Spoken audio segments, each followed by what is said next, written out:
Notre organisme existe depuis 40 ans.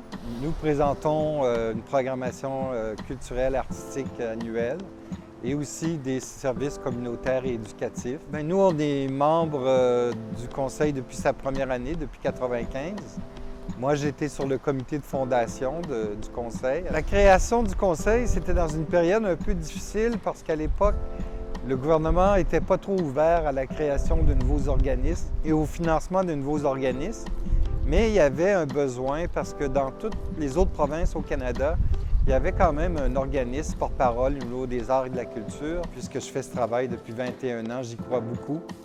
Je vois seulement comment nous, le Centre, on a pu se développer, évoluer et grandir au cours des années.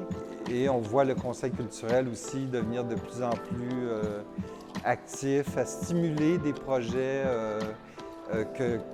qui ont une envergure provinciale que nous, on ne pourrait pas faire de façon locale. Grosse ambition qu'on avait, c'était de créer un réseau qu'on appelait Réseau Pacifique. Et ce réseau allait nous permettre de faire des réunions de programmation ensemble et tout ça.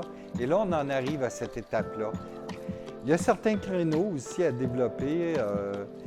En littérature, on n'a pas encore beaucoup de choses qui se font ici. Dans le domaine de l'édition, le domaine de la production aussi, audiovisuelle ou télévisuelle. Une autre chose qui doit vraiment beaucoup se développer, c'est les liens qui existent entre les diffuseurs de spectacles et les écoles, le milieu scolaire. Alors, il y a des choses à travailler, à développer.